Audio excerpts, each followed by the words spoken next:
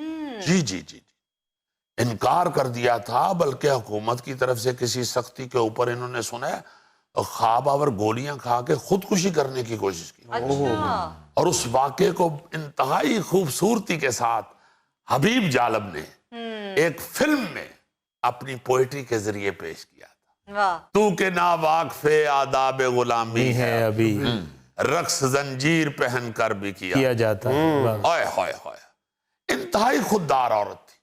جب ان کی شادی ہوئی ریاض شاہد صاحب مرحوم کے ساتھ، جی، تو انہوں نے کام چھوڑ دیا، گھر بیٹھ گئی. انتہائی گھر گرستی والی خاتون تھی. تو وہ ریاض شاہد صاحب جوانی میں ہی فوت ہو گئے.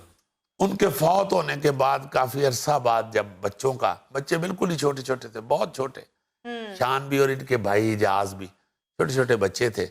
ان کو پالنے کا مسئلہ تھا، ان کی روٹی روزی کا مسئلہ تھا. انہوں نے دوبارہ کام شروع کیا، پھر اسی شان و شوکت کے ساتھ جی، اور بڑے ہی خودداری کے ساتھ انہوں نے بچوں کو پالا، جو کہ ان کی اولاد میں سے نظر آتا ہے. ہاں جی، جو کھلایا ہوا لقمہ ہے خودداری سے لبریز، وہ ان کے بچوں میں نظر آتا ہے. آتا ہے، ہاں جی، اللہ تعالیٰ ان شخصیات کو جنت الفردوس میں بڑا اعلیٰ مقام عطا فرمائے، آمین آمین. اور ان کی طرح ہی سارے پاکستان کی عوام کو اپنے وطن کے ساتھ محبت کرنے کی توفیق دے. آمین. ناظرین، یہ تھا آج کا حسب حال، اور آج کی چھوٹی سی بات یہ کہ انسان کی فطرت بھی بڑی عجیب ہے.